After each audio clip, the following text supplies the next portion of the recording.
देखिए, युद्ध की आहटों और वैश्विक तनाव के बीच एक साथ कई मोर्चों पर चल रही हलचल ने दुनिया का ध्यान अपनी ओर आकर्षित किया है। अंतरिक्ष मिशन से लेकर यूक्रेन युद्ध और ईरान के परमाणु मुद्दे तक अमेरिका की रणनीति अब कई स्तर पर सक्रिय दिखाई देने लगी है। अमेरिकी राष्ट्रपति ट्रंप ने आर्टेमिस 2 मिशन के लौटे चारों अंतरिक्ष यात्रियों और उनके परिवारों को व्हाइट हाउस में बुलाया, ओवल ऑफिस में। इस मिशन में अंतरिक्ष यात्री Reid Wiseman, Victor Glover, Christina Koch और जेरेमी हैंसन शामिल थे।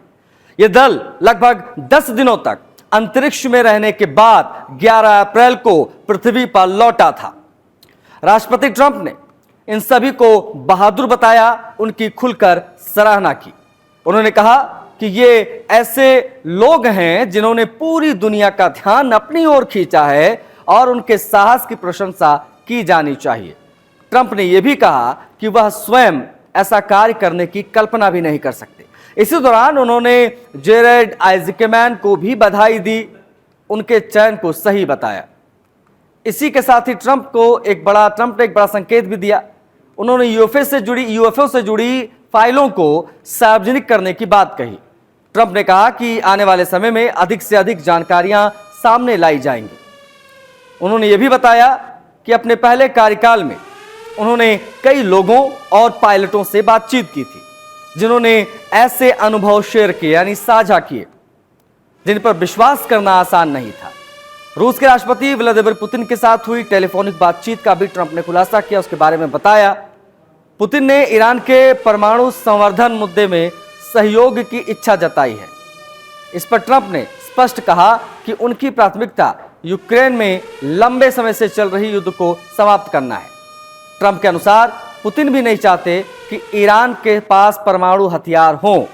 उन्होंने यूक्रेन में सीमित युद्ध विराम का सुझाव दिया और संभावनाएं जताई कि इस दिशा में कई घोषणाएं हो सकती हैं। यूक्रेन युद्ध पर विस्तार से बात करते हुए ट्रंप ने कहा, उन्होंने इस विषय पर आर्थिक चर्चा की। पुतिन खाड़ी क्षेत्र के संघर्ष को समाप्त करने में भी भूमिका निभाना चाहते हैं। हालांकि ट्रंप ने साफ किया कि उनकी प्राथमिकता पहले यूक्रेन युद्ध को समाप्त करना है। उन्होंने यह भी संकेत दिया कि कुछ समय पहले समझौते की स्थिति बन सकती थी, लेकिन कुछ कारणों से यह संभव नहीं हो पाया।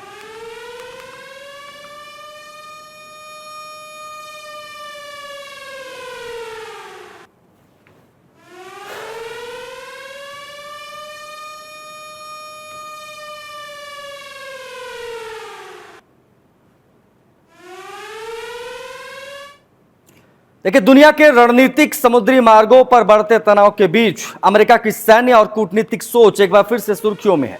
खासकर ईरान और हॉर्मुज को लेकर दिए गए बयान ने वैश्विक राजनीति में हलचल तेज कर दी है। अमेरिकी राष्ट्रपति ट्रंप ने स्ट्रेट ऑफ हॉर्मुज से संभावित नाकेबंदी को लेकर इसे एक बेहद प्रभावी और निर्णायक रणनीति बताया। ट्रंप के अनुसार यह रणनीति पूरी तरीके से सफल और त्रुटिहीन साबित हुई है। इससे अमेरिका की नौसेना क्षमता का स्पष्ट प्रदर्शन होता है। उन्होंने कहा कि इस तरीके की नीतियों से संदेश जाता है कि अब कोई भी पक्ष लापरवाही नहीं बरत सकता। ट्रंप ने अपने बयान में यह भी कहा है कि अब स्थिति ऐसी नहीं है कि सिर्फ बैठकों और औपचारिक वार्ताओं के लिए लंबी दूरी हम तय करें। उनके शब्दों में यह विचार कि 18 घंटे उड़ान भरकर केवल एक कागज देखने जाएं, यह व्यवहारिक लगता नहीं है। ट्रंप ने अपनी शैली में यह भी स्पष्ट किया कि उन्हें हमेशा अपने सामने बैठकर बातचीत करना पसंद है, लेकिन उन्होंने ये भी जोड़ा कि जब बैठक का उद्देश्य पहले ही स्पष्ट हो और परिणाम भी पूर्वानुमानित हो तो इतनी लंबी यात्रा का क्या औचित्य है। उन्होंने ये संकेत दिया कि कई बार ऐसी बैठकों से पहले ही ऐसे दस्तावेज थमा दिए जाते हैं जो स्वीकार्य नहीं होता और यह प्रक्रिया उनके अनुसार हास्यास्पद है। ईरान के साथ बढ़ते तनाव के बीच में ट्रंप ने एक और बड़ा राजनीतिक संदेश दिया। उन्होंने कहा कि किसी भी प्रकार का समझौता तभी संभव है जब ईरान ये स्वीकार करे कि वो परमाणु हथियारों की दिशा में आगे नहीं बढ़ेगा। उनके खिलाफ ये मुद्दा किसी भी वार्ता की मूल शर्त है और इसके बिना किसी भी स्तर पर सहमति संभव ही नहीं है। ट्रंप ने यह भी संकेत दिया कि अमेरिका की प्राथमिकता सुरक्षा, परमाणु प्रसार को रोकना है, ना कि लंबी और अनिश्चित वार्ताओं में उलझे रहना है। स्ट्रेट ऑफ हॉर्मुज जो वैश्विक तेल आपूर्ति का बहुत महत्वपूर्ण समुद्री मार्ग है, दुनिया का 20-25% तेल यहीं से गुजरता है। इस पर सीधा असर पड़ रहा है। ट्रंप का यह बयान केवल कूटनीतिक संदेश भर नहीं है, बल्कि एक रणनीतिक दबाव के संकेत के तौर पर भी इसे आप देख सकते हैं। ट्रंप ने हॉर्मुज नाकेबंदी को शानदार रणनीति बताया, अमेरिका ने नौसेना क्षमता का प्रदर्शन भी किया, इस प्रकार की तमाम चीजें। लेकिन जो चीजें स्पष्ट की ट्रंप के द्वारा, उसमें कहा गया कि लंबी दूरी तय करके इस प्रकार की बैठकों में जाने का कोई औचित्य नहीं बनता है।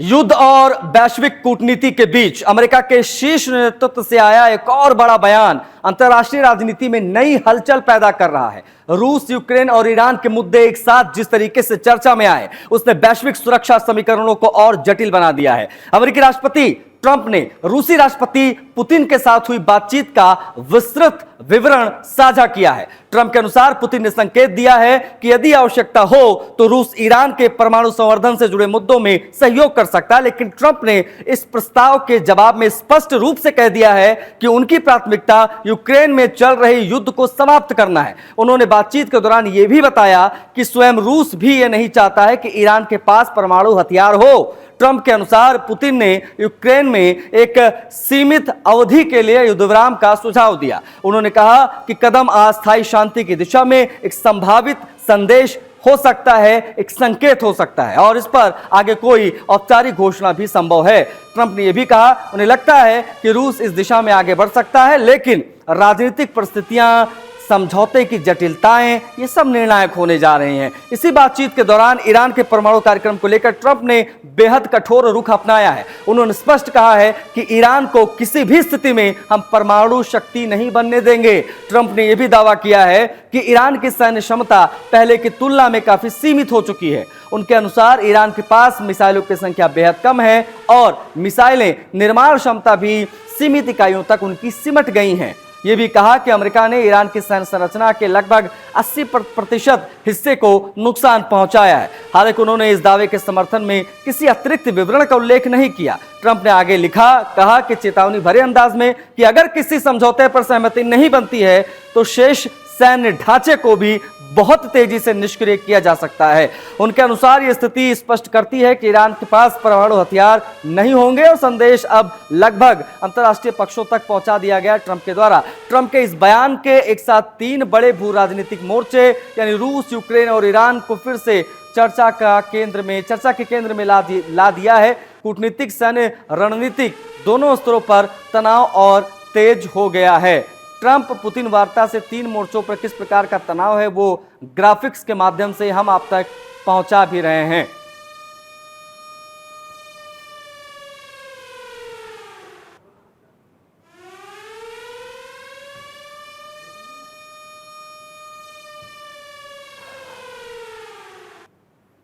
बढ़ेंगे आगे। वर्ल्ड वॉच में अगली खबर की बात होगी। वैश्विक युद्ध रणनीति और सैन्य खर्चे को लेकर एक बड़ा खुलासा सामने आया है, जिसने अमेरिका की रक्षा नीति और ईरान को लेकर उसकी आक्रामक रणनीति पर नए सवाल खड़े कर दिए हैं। पेंटागन से जुड़े एक वरिष्ठ अधिकारी की घोषणा के बाद यह स्पष्ट हुआ है कि ईरान के साथ संभावित युद्ध या उससे जुड़ी सैन्य अभियानों पर अमेरिका अब तक भारी भरकम खर्च कर चुका है। अमेरिका युद्ध सचिव जो है वहां के पीट हेग्सेथ, उन्होंने अमेरिकी संसद की हाउस आर्म्ड सर्विसेज कमेटी के सामने गवाही दी और गवाही देते हुए जानकारी दी कि ईरान से जुड़े सैन्य मोर्चों पर अब तक लगभग 25 अरब डॉलर खर्च किए जा चुके हैं। यह आंकड़ा सामने आते ही राजनीतिक सैन्य हलकों में तीखी बहस शुरू हो गई है। पीट हेग्सेथ ने अपनी गवाही के दौरान डेमोक्रेटिक पार्टी के नेताओं और उन आलोचकों पर तीखा हमला बोला है। ईरान नीति और सैन्य खर्च को लेकर लगातार सवाल उठा रहा है। उन्होंने कहा कि आलोचना करने वाले लोग वास्तविक सुरक्षा चुनौतियों को नजरअंदाज कर रहे हैं और केवल राजनीतिक दृष्टिकोण से इस मुद्दे को देख रहे हैं।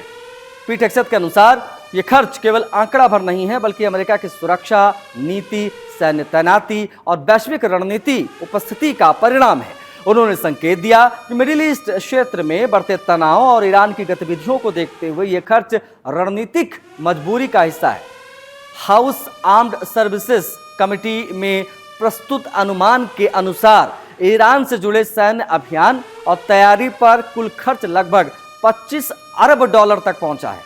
इस आंकड़े में विभिन्न स्तरों पर की गई सैन्य तैनाती, तकनीकी संचालन और रणनीतिक तैयारियां इत्यादि शामिल बताई जा रही हैं। इस खुलासे ने अमेरिका राजनीति में नई बहस को जन्म भी दे दिया है। एक तरफ सरकार इसे राष्ट्रीय सुरक्षा के लिए आवश्यक निवेश बता रही है, तो दूसरी तरफ विपक्ष इसे अत्यधिक खर्च और रणनीतिक पारदर्शिता की कमी के रूप में देख रहा है।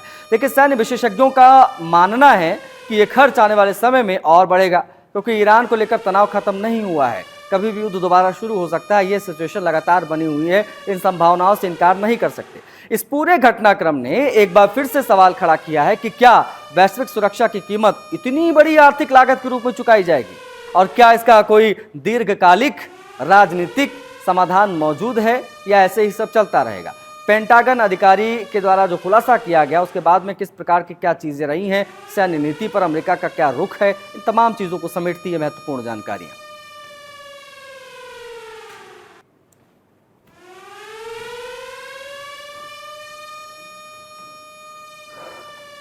ईरान युद्ध से जो अमेरिका को झटका लगाया आर्थिक तौर पर, उसको लेकर ये तमाम जानकारियां हैं। पीठ अक्षत ने जो बताया, ब्रीफ किया, उसके बाद में ये चीज़ें बहुत स्पष्ट तौर पर सामने आ गई हैं कि कितना खर्चा हुआ। हालांकि जो यूएस की अंदर की इंटरनल पॉलिटिक्स है उसमें भी तमाम तरीके की बातें हो रही हैं। जो विपक्ष है वो सीधे तौर पर ये कह रहा है कि ये बेफिजूल खर्चा किया गया है। हालांकि आगे खर्च बढ़ने की संभावनाएं भी जो वैज्ञानिक हैं वो जता रहे हैं, जो इसके बारे में जानकार हैं दरअसल वो बता रहे हैं ईरान के साथ कभी भी फिर से युद्ध शुरू हो सकता है। अमेरिकी संसद में पेंटागन अधिकारी की गवाही के बाद में, उनके द्वारा की गई बातों के बाद जो चीज़ें समझ में आई हैं उसमें ये ब्रीफ करते समय कहा गया है कि ये सब भविष्य में निवेश के लिए बहुत आवश्यक है। विपक्ष हालांकि खर्चे और पारदर्शिता पर सवाल उठा रहा है, तो इन तमाम चीज़ों को अपने अपने तरीके से देखा जा रहा है। युद्ध और कूटनीतिक प्रयासों के बीच में दक्षिण एशिया के लिए एक महत्वपूर्ण मंच पर उठा विवाद अब अंतर्राष्ट्रीय मीडिया हलकों में चर्चा का बड़ा विषय बन गया है। पाकिस्तान में हुआ एक अनौपचारिक पत्रकारिता आयोजन अचानक राजनीतिक टकराव और आरोपों के केंद्र में आ गया। ये पूरा मामला क्या है, जान लीजिए। अमेरिका ईरान के बीच संभावित शांति प्रयासों की कवरेज के लिए इस्लामाबाद पहुंची विदेशी पत्रकारों को एक कार्यक्रम में इन्वाइट किया गया। यह आयोजन इस्लामाबाद प्रेस क्लब में रखा गया था। पूरी तरीके से गोपनीय और अनौपचारिक बातचीत के रूप में इसे पेश किया गया था। आयोजकों की ओर से यह कहा गया कि यह केवल परिचय और संवाद का अवसर है, लेकिन कार्यक्रम के दौरान माहौल अचानक बदला। मंच पर विदेशी पत्रकारों के सामने ही पाकिस्तान की सरकारी नीतियां और सेना प्रमुख मुनीर की सैन्य व्यवस्था पर तीखे सवाल और आलोचनाएं होने लगी। इस कार्यक्रम में अल जजीरा, CNN और अन्य इंटरनेशनल मीडिया संस्थानों के सीनियर जर्नलिस्ट उपस्थित थे इस्लामाबाद में। इनमें कुछ पत्रकार ऐसे भी बताए जा रहे हैं जो अमेरिकी राष्ट्रपति ट्रंप के करीबी माने जाते हैं। कार्यक्रम में पाकिस्तान के दो प्रमुख सरकार विरोधी पत्रकार मतीउल्लाह जान और असद अली तुर भी मौजूद रहे। उन्होंने मंच से देश में प्रेस की स्वतंत्रता, पत्रकार उत्पीड़न, शहबाज शरीफ सरकार की नीतियां और कथित फर्जी मुठभेड़ जैसे मुद्दों पर गंभीर आरोप लगाने शुरू कर दिए। ये वही बिंदु थे, ये वही पॉइंट्स थे जहां पूरा कार्यक्रम एक सामान्य संवाद से बदलकर राजनीतिक मंच बन गया। विदेशी पत्रकारों के लिए स्थिति पूरी तरीके से अप्रत्याशित थी। अमेरिकी पत्रकार कैथलीन डर्नबोस ने इस पूरे घटनाक्रम पर सोशल मीडिया पर अपनी राय दी है, प्रतिक्रिया दी। उन्होंने कहा कि ऐसा महसूस हुआ उनका इस्तेमाल किया गया, उन्हें धोखा दिया गया। उनके अनुसार कार्यक्रम की वास्तविक प्रकृति उनके सामने पहले स्पष्ट नहीं थी। सबसे विवादास्पद मोड़ तब आया जब इस आयोजन की एक ग्रुप फोटो को एक राजनीतिक बयान के साथ जारी किया गया। इस बयान में पाकिस्तान सरकार के खिलाफ कई गंभीर आरोप शामिल थे। तस्वीरों को इस तरीके से प्रस्तुत किया गया मानो विदेशी पत्रकार भी इन आरोपों से सहमत हों। इसके साथ ही नेशनल प्रेस क्लब यानी NPC के लोगों के उपयोग पर भी सवाल उठने लगे। आरोप है कि इसे बिना स्पष्ट अनुमति के राजनीतिक संदेश के साथ जोड़कर पेश किया गया, जिससे विवाद गहरा गया। इस पूरे घटनाक्रम ने पाकिस्तान में मीडिया स्वतंत्रता, राजनीतिक दबाव और अंतर्राष्ट्रीय पत्रकारिता की सीमाओं को लेकर नई बहस छेड़ दी है। ये जो कुछ भी इस्लामाबाद में हुआ, प्रेस क्लब में विशेष तौर पर, वो एक बहुत बड़ा विवाद बन गया। कार्यक्रम अचानक राजनीतिक आरोपों का मंच बन गया। इसको लेकर इंटरनेशनल जो जर्नलिस्ट हैं वो बाकायदा सोशल मीडिया पर आ रहे हैं और अपने अपने पॉइंट ऑफ व्यूज़ लिख रहे हैं कि उनको हैरान होना पड़ गया जब ये तमाम चीज़ें वहाँ शुरू हो गई।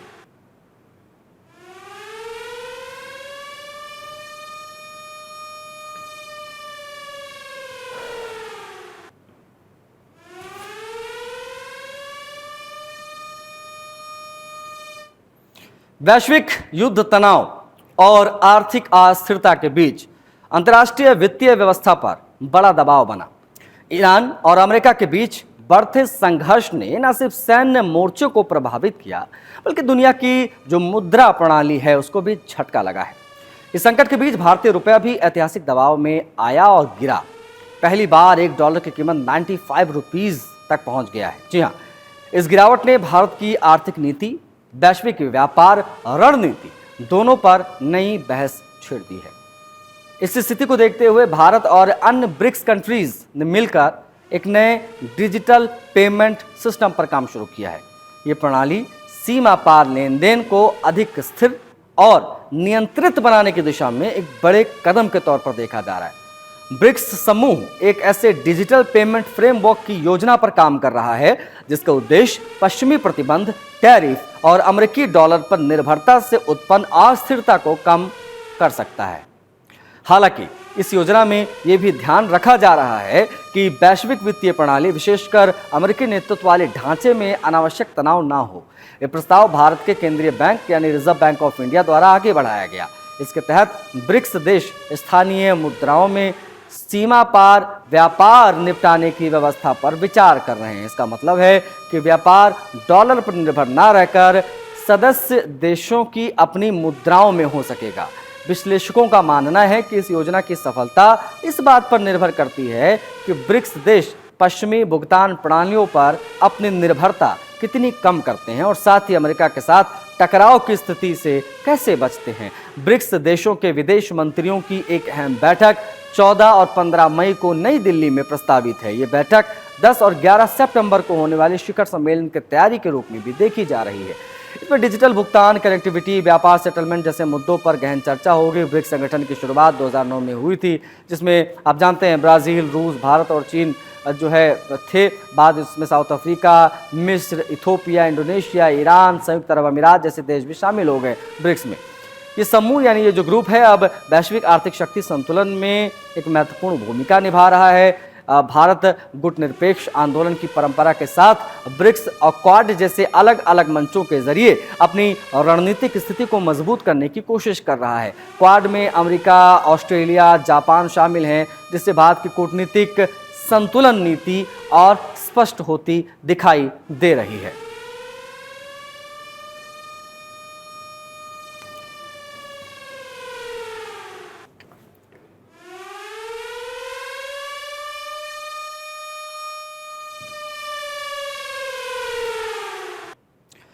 वैश्विक युद्ध तनाव और परमाणु सुरक्षा को लेकर अंतर्राष्ट्रीय राजनीति में एक बार फिर से बड़े कूटनीतिक घटनाक्रम सामने आए हैं। ईरान, अमेरिका और रूस के बीच चल रही बातचीत ने पूरी दुनिया का ध्यान आकर्षित किया है। रूस के राष्ट्रपति पुतिन ने अमेरिकी नेतृत्व के सामने ईरान के परमाणु विवाद को सुलझाने के लिए एक बड़ा प्रस्ताव रखा। ये बातचीत बुधवार 29 अप्रैल को अमेरिकी राष्ट्रपति ट्रंप के साथ फोन पे बातचीत के दौरान हुई। ब्रिटिश अखबार डेली मेल की एक रिपोर्ट के अनुसार पुतिन ने प्रस्ताव दिया कि ईरान के पास मौजूद 440 किलो जो यूरेनियम है वो रूस में ट्रांसफर कर दिया जाए। उनका ये कहना है कि अगर ये कदम उठाया जाता है तो परमाणु हथियार का मुद्दा स्थायी रूप से हिल सकता है। पुतिन ने यह भी दावा किया कि ईरान इस प्रस्ताव पर सहमत हो सकता है और इससे क्षेत्रीय तनाव कम हो सकता है अगर ये मामला हल हो जाए तो। लेकिन अमेरिकी राष्ट्रपति ट्रंप ने इस प्रस्ताव को तुरंत खारिज कर दिया। ट्रंप का कहना था कि ये जो यूरेनियम है वो रूस को नहीं बल्कि अमेरिका में दिया जाना चाहिए और ये एकमात्र यही एक सुरक्षित समाधान है। असहमति ने एक बार फिर से तीनों देशों के बीच में रणनीतिक मतभेद उजागर कर दिए, जो कि होना ही था। अंतर्राष्ट्रीय परमाणु ऊर्जा एजेंसी के अनुसार इस प्रकार से ईरान के पास वर्तमान में लगभग 60% तक यूरेनियम यानी 440 किलो के आसपास का मामला मौजूद है। विशेषज्ञों के मुताबिक यह स्तर 90% तक पहुंचता है तो ईरान 11 परमाणु हथियार बनाने की क्षमता हासिल कर सकता है।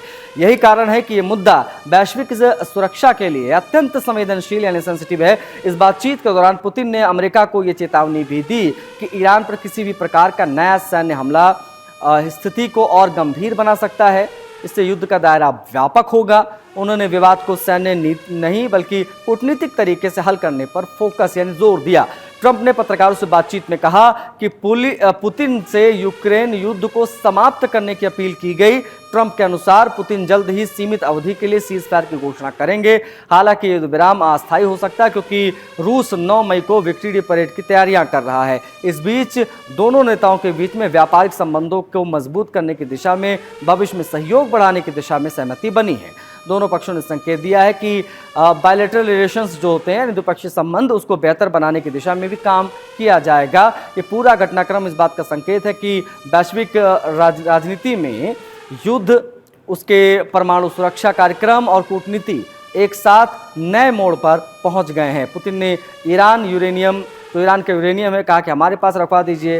ट्रंप बीच में कूद पड़े, उन्होंने मना कर दिया कि आपके यहाँ क्यों, हमारे यहाँ क्यों नहीं रखा जा सकता। इन तमाम चीज़ों को लेकर अब स्थितियाँ जो हैं और ज़्यादा जटिल हो गई हैं।